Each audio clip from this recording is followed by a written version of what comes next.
Hey, folks, welcome to the Bodhi Perspective, where we dive into the world of politics, finance, investing, and wisdom from the greatest minds. In this case, Warren Buffett. I'm your host, Bodhi. Today, we're honored to share with you the highly anticipated annual stockholder letter from Berkshire Hathaway, delivered by the one and only Warren Buffett. As a value investor myself and a student of the markets, I'm excited to read this letter in its entirety, providing you with unparalleled insights into the mind of Warren Buffett. I was fortunate in younger years to have spent moments with Warren back when I was an airport supervisor in Omaha, Nebraska. Consider myself very lucky to be sharing his insights with you today. This letter, dated February 22nd, 2025, and signed by Warren E. Buffett, Chairman of the Board, to the shareholders of Berkshire Hathaway Incorporated. This letter comes to you as part of Berkshire's annual report. As a public company, we are required to periodically tell you many specific facts and figures. Report, however, implies a greater responsibility. In addition to the mandated data, we believe we owe you additional commentary about what you own and how we think. Our goal is to communicate with you in a manner that we would wish you to use if our positions were reversed. That is, if you were Berkshire's CEO, while I and my family were passive investors, trusting you with our savings. This approach leads us to an annual recitation of both good and bad developments at the many businesses you indirectly own through your Berkshire shares. When discussing problems at specific subsidiaries, we do, however, try to follow the advice Tom Murphy gave to me 60 years ago: praise by name, criticize by category. Mistakes, yes, we make them at Berkshire. Sometimes I've made mistakes in assessing the future economics of a business I've purchased for Berkshire, each a case of capital allocation gone wrong. That happens with both judgments about marketable equities. We view these as partial ownership of businesses and the 100% acquisitions of companies. At other times, I've made mistakes when assessing the abilities or fidelity of the managers Berkshire is hiring. The fidelity disappointments can hurt beyond their financial impact, a pain that can approach that of a failed marriage.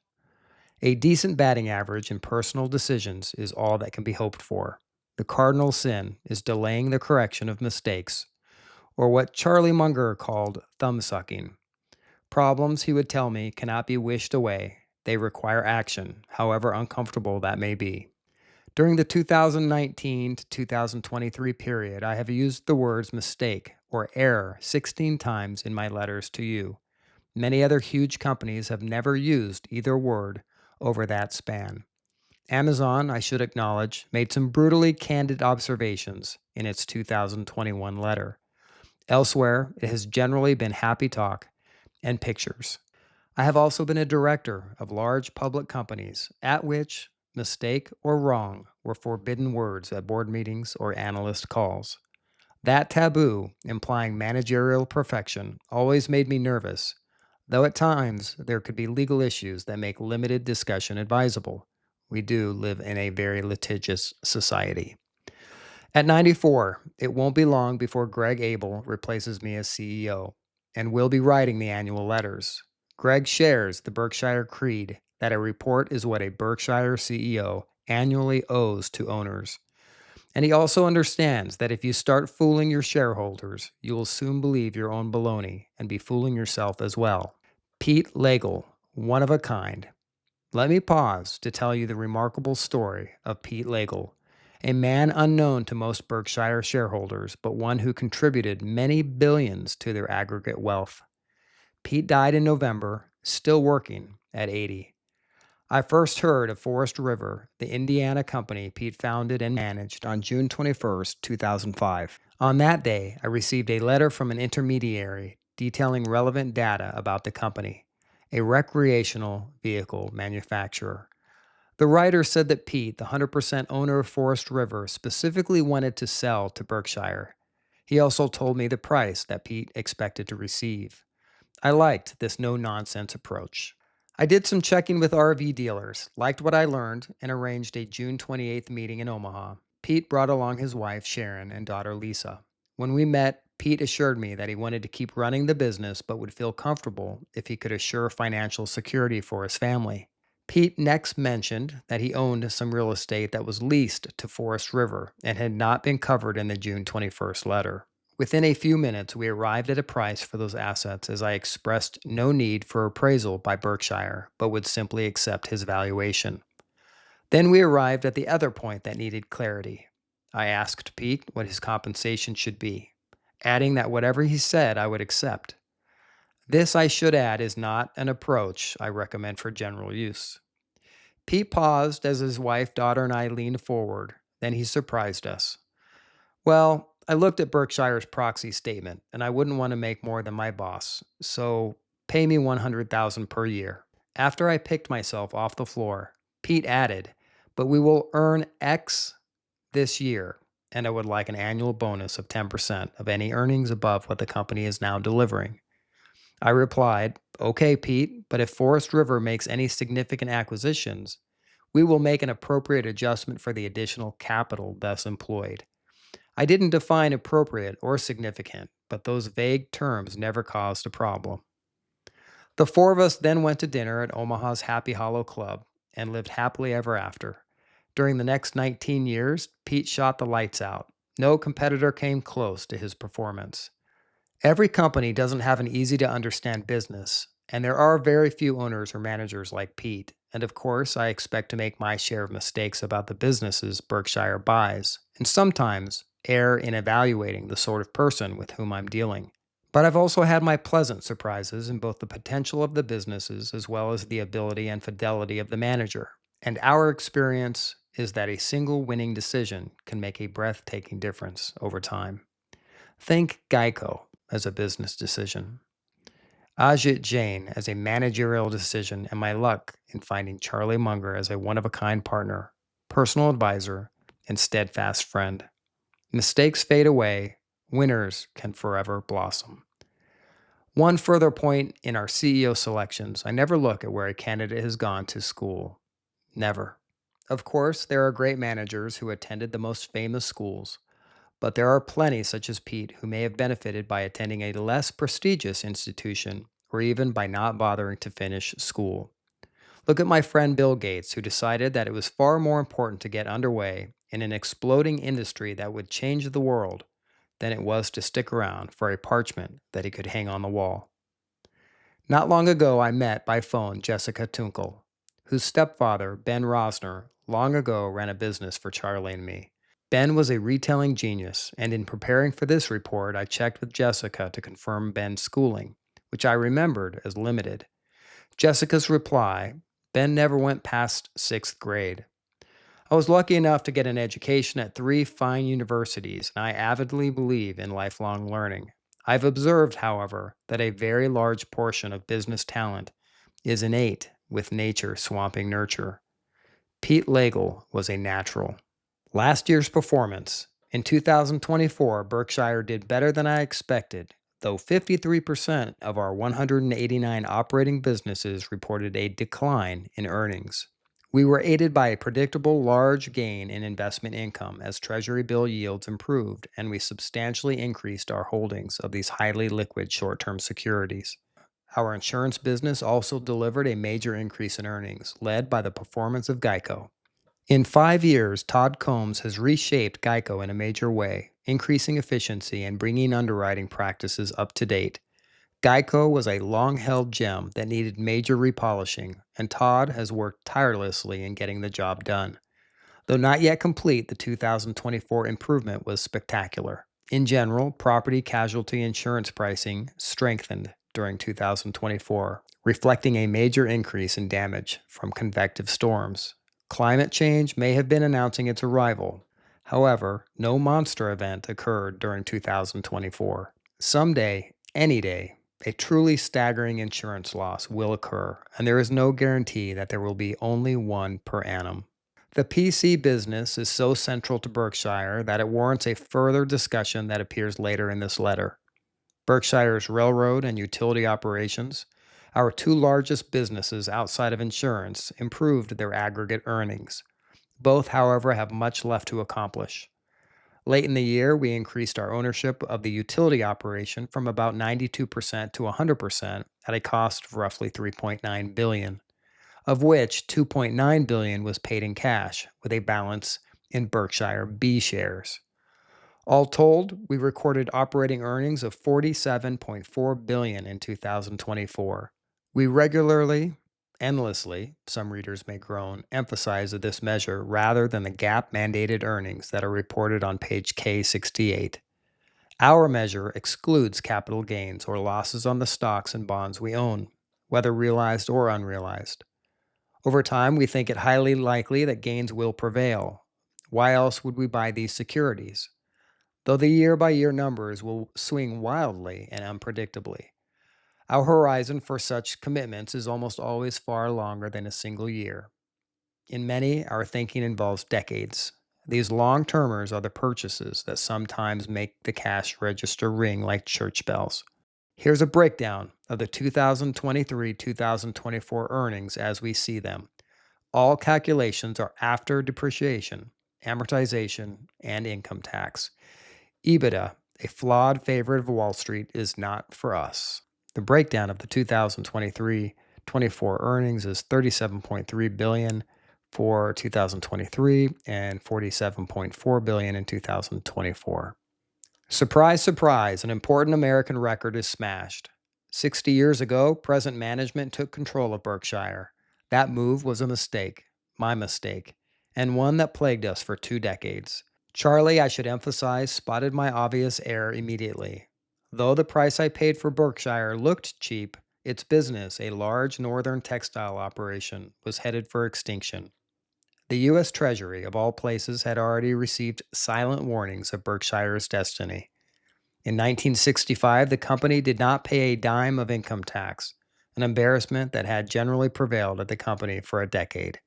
That sort of economic behavior may be understandable for glamorous startups, but it's a blinking yellow light when it happens at a venerable pillar of American industry. Berkshire was headed for the ash can. Fast forward 60 years and imagine the surprise at the Treasury when that same company, still operating under the name of Berkshire Hathaway, paid far more in corporate income tax than the U.S. government had ever received from any company, even the American tech titans that commanded market values in the trillions. To be precise, Berkshire last year made 4 payments to the IRS that totaled $26.8 billion. That's about 5% of what all corporate America paid. In addition, we paid sizable amounts for income taxes to foreign governments and to 44 states. Note one crucial factor allowing this record-shattering payment. Berkshire shareholders during the same 1965 to 2024 period received only one cash dividend. On January 3, 1967, we disbursed our sole $101,755 or 10 cent per A share. I can't remember why I suggested this action to Berkshire's board of directors. Now it seems like a bad dream. For 60 years, Berkshire shareholders endorsed continuous investment, and that enabled the company to build its taxable income. Cash income tax payments to the U.S. Treasury, minuscule in the first decade, now aggregate more than $101 billion and counting.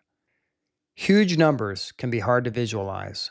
Let me recast the $26.8 billion that we paid last year.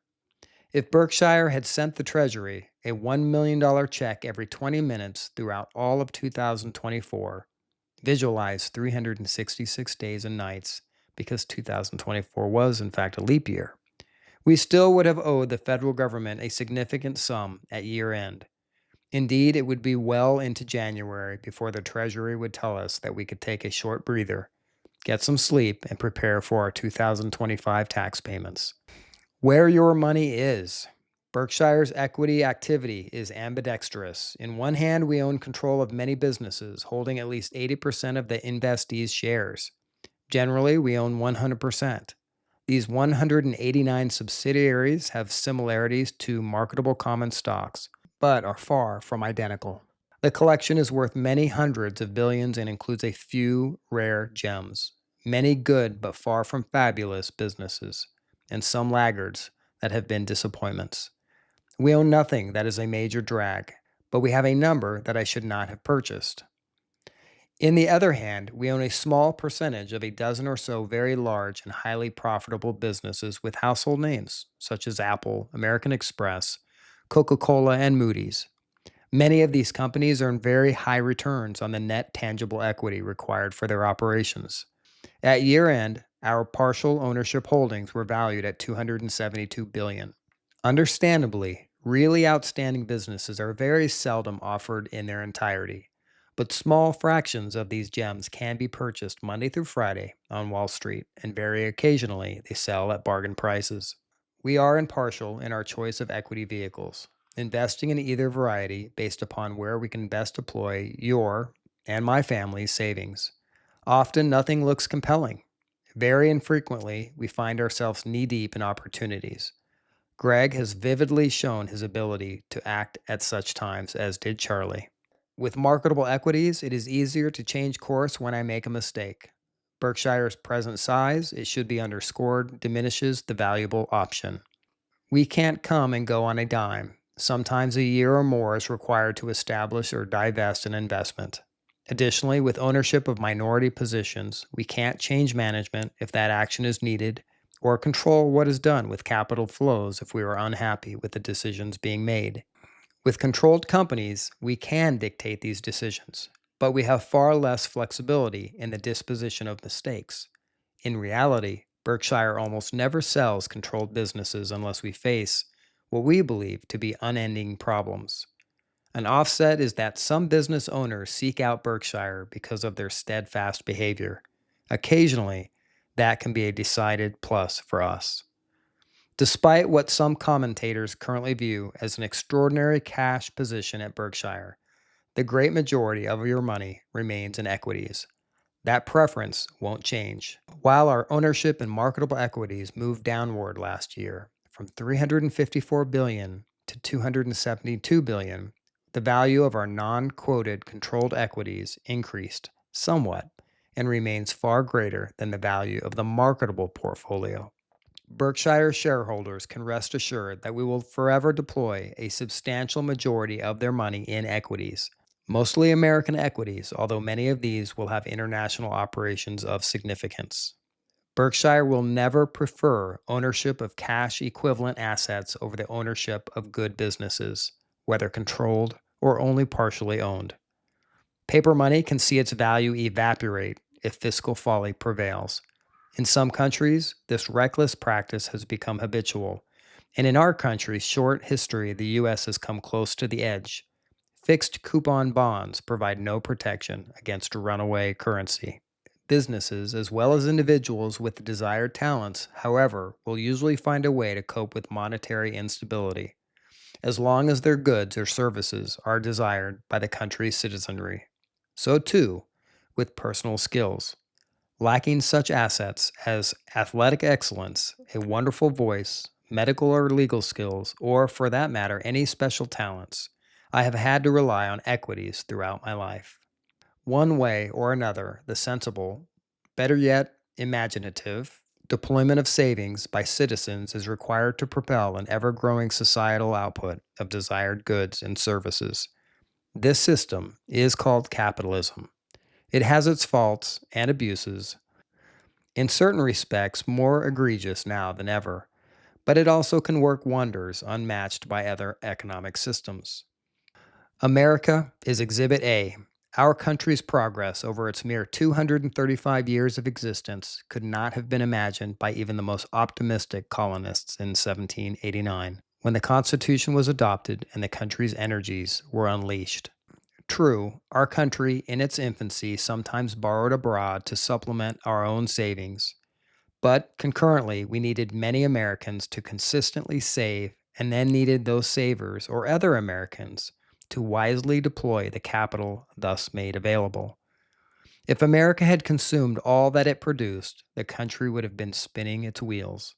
The American process has not always been pretty. Our country has forever had many scoundrels and promoters who seek to take advantage of those who mistakenly trust them with their savings. But even with such malfeasance, which remains in full force today, and also much deployment of capital that eventually floundered because of brutal competition or disruptive innovation, the savings of Americans have delivered a quantity and quality of output beyond the dreams of any colonist.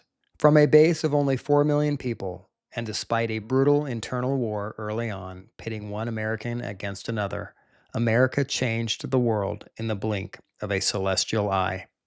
In a very minor way, Berkshire shareholders have participated in the American miracle by foregoing dividends, thereby electing to reinvest rather than consume. Originally, this reinvestment was tiny, almost meaningless, but over time, it mushroomed, reflecting the mixture of a sustained culture of savings combined with the magic of long term compounding. Berkshire's activities now impact all corners of our country, and we are not finished. Companies die for many reasons, but unlike the fate of humans, old age itself is not lethal.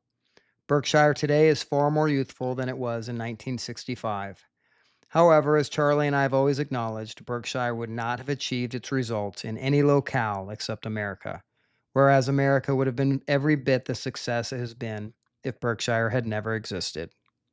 So thank you, Uncle Sam. Someday your nieces and nephews at Berkshire hope to send you even larger payments than we did in 2024.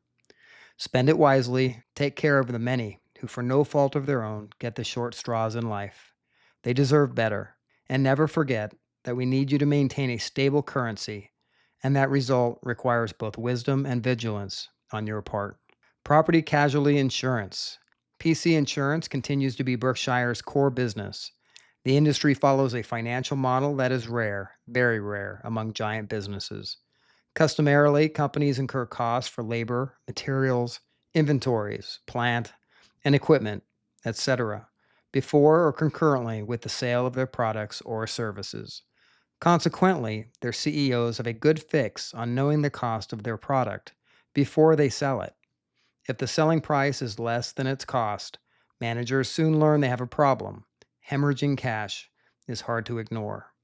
When writing PC insurance, we receive payment up front and much later learn what our product has cost us. Sometimes a moment of truth that is delayed as much as 30 or more years. We are still making substantial payments on asbestos exposure that occurred 50 or more years ago. This mode of operations has the desirable effect of giving PC insurers cash before they incur most expenses, but carries with it the risk that the company can be losing money, sometimes mountains of money, before the CEO and directors realize what is happening. Certain lines of insurance minimize this mismatch, such as crop insurance or hail damage, in which losses are quickly reported, evaluated, and paid. Other lines, however, can lead to executive and shareholder bliss as the company is going broke. Think coverages such as medical malpractice or product liability. In long-tail lines, a PC insurer may report large, fictitious profits to its owners and regulators for many years, even decades. The accounting can be particularly dangerous if the CEO is an optimist or a crook. These possibilities are not fanciful. History reveals a large number of each species. In recent decades, this money up front, lost payments later model has allowed Berkshire to invest large sums, float, while generally delivering what we believe to be a small underwriting profit. We make estimates for surprises, and so far these estimates have been sufficient. We are not deterred by the dramatic and growing loss payments sustained by our activities. As I write this, think wildfires. It's our job to price to absorb these and unemotionally take our lumps when surprises develop. It's also our job to contest runaway verdicts, spurious litigation, and outright fraudulent behavior. Under Ajit, our insurance operation has blossomed from an obscure Omaha-based company into a world leader renowned for both its taste for risk and its Gibraltar-like financial strength. Moreover, Greg, our directors, and I all have a very large investment in Berkshire in relation to any compensation we receive. We do not use options or other one-sided forms of compensation. If you lose money, so do we. This approach encourages caution, but does not ensure foresight. PC insurance growth is dependent on increased economic risk. No risk, no need for insurance. Think back only 135 years when the world had no autos, trucks, or airplanes. Now there are 300 million vehicles in the US alone, a massive fleet causing huge damage daily. Property damage arising from hurricanes, tornadoes, and wildfires is massive, growing and increasingly unpredictable in their patterns and eventual costs. It would be foolish, No, make that madness to write 10-year policies for these coverages. But we believe 1-year assumption of such risks is generally manageable. If we change our minds, we will change the contracts we offer. During my lifetime, auto insurers have generally abandoned 1-year policies and switched to the 6-month variety. This change reduced float but allowed more intelligent underwriting. No private insurer has the willingness to take on the amount of risk that Berkshire can provide. At times, this advantage can be important, but we also need to shrink when prices are inadequate. We must never write inadequately priced policies in order to stay in the game. That policy is corporate suicide. Properly pricing PC insurance is part art, part science, and is definitely not a business for optimists. Mike Goldberg, the Berkshire executive who recruited Ajit, said it best. We want our underwriters to daily come to work nervous, but not paralyzed. All things considered, we like the PC insurance business. Berkshire can financially and psychologically handle extreme losses without blinking. We are also not dependent on reinsurers, and that gives us a material and enduring cost advantage. Finally, we have outstanding managers, no optimists, and are particularly well situated to utilize the substantial sums PC insurance delivers for investment. Over the past 2 decades, our insurance business has generated $32 billion of after-tax profits from underwriting, about 3.3 cents per dollar of sales after income tax. Meanwhile, our float has grown from $46 billion to $171 billion. The float is likely to grow a bit over time, and with intelligent underwriting and some luck, has a reasonable prospect of being costless. Berkshire increases its Japanese investments. A small but important exception to our US-based focus is our growing investment in Japan. It's been almost 6 years since Berkshire began purchasing shares in 5 Japanese companies that very successfully operate in a manner somewhat similar to Berkshire itself. The 5 are, alphabetically, Itoshu, Marubeni, Mitsubishi, Mitsui, and Sumitomo. Each of these large enterprises, in turn, owns interests in a vast array of businesses, many based in Japan, but others that operate throughout the world. Berkshire made its first purchases involving the 5 in July 2019. We simply looked at their financial records and were amazed at the low prices of their stocks. As the years have passed, our admiration for these companies has consistently grown. Greg has met many times with them, and I regularly follow their progress. Both of us like their capital deployment, their managements, and their attitude in respect to their investors. Each of the 5 companies increase dividends when appropriate. They repurchase their shares when it is sensible to do so, and their top managers are far less aggressive in their compensation programs than their U.S. counterparts. Our holdings of the 5 are for the very long term, and we are committed to supporting their board of directors. From the start, we also agreed to keep Berkshire's holdings below 10% of each company's shares. But as we approached this limit, the 5 companies agreed to moderately relax the ceiling. Over time, you will likely see Berkshire's ownership of all 5 increase somewhat. At year-end, Berkshire's aggregate cost in dollars was $13.8 billion, and the market value of our holdings totaled $23.5 billion.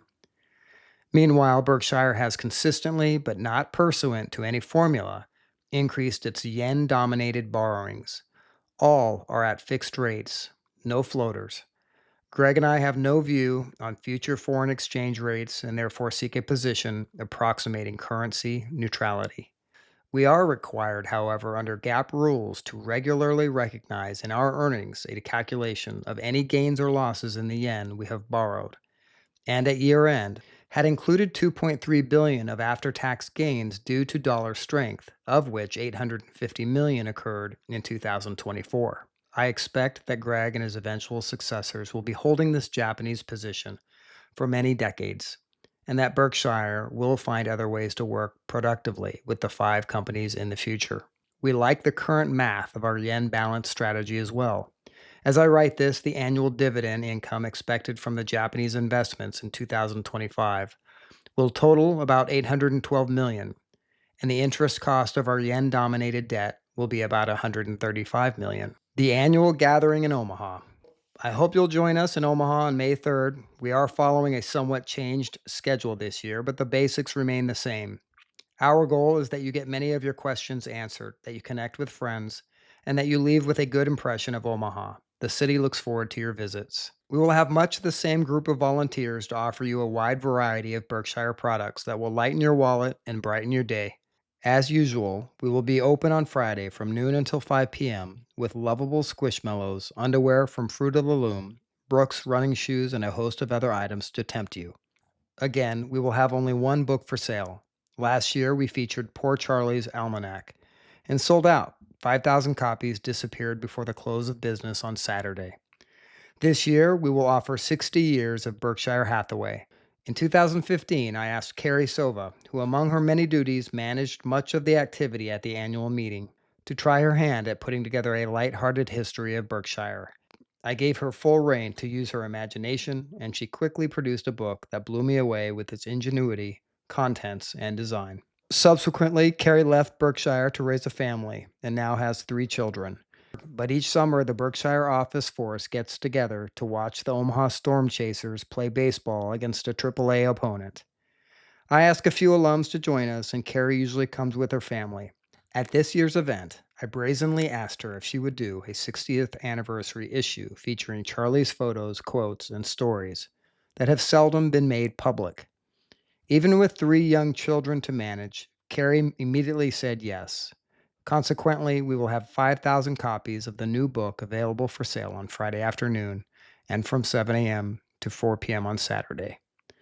Carrie refused any payment for her extensive work on the new Charlie edition. I suggested she and I co-sign 20 copies to be given to any shareholder contributing $5,000 to the Stevens Center that serves homeless adults and children in South Omaha.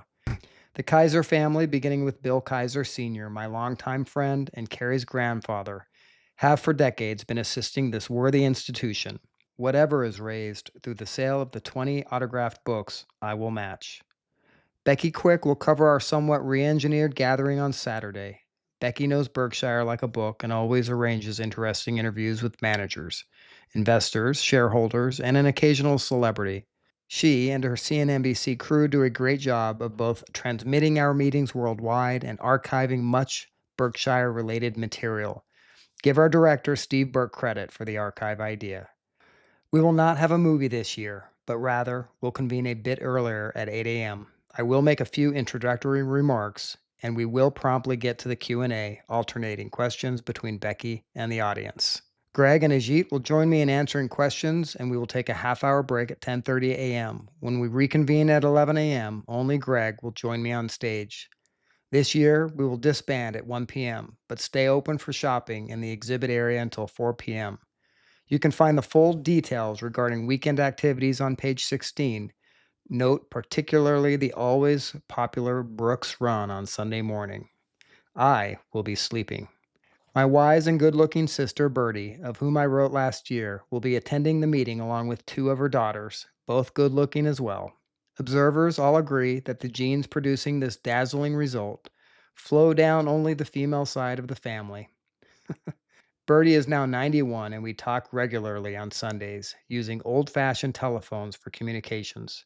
We cover the joys of old age and discuss such exciting topics as the relative merits of our canes.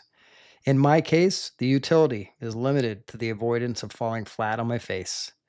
But Bertie regularly one-ups me by asserting that she enjoys an additional benefit. When a woman uses a cane, she tells me, men quit hitting on her. Bertie's explanation is that the male ego is such that little old ladies with canes simply aren't an appropriate target. Presently, I have no data to counter her assertion, but I have suspicions. At the meeting, I can't see much from the stage, and I would appreciate it if attendees would keep an eye on Bertie. Let me know if the cane is really doing its job. My bet is that she will be surrounded by males. For those of a certain age, the scene will bring back memories of Scarlett O'Hara and her horde of male admirers in Gone with the Wind. The Berkshire directors and I immensely enjoy having you come to Omaha, and I predict that you will have a good time and likely make some new friends. Warren E. Buffett, Chairman of the Board. That's the end of Warren's letter. You can sense, really, in his tone, he feels his time is short. I hope this reading found you well, and I hope you have a great 2025. Bodhi signing out.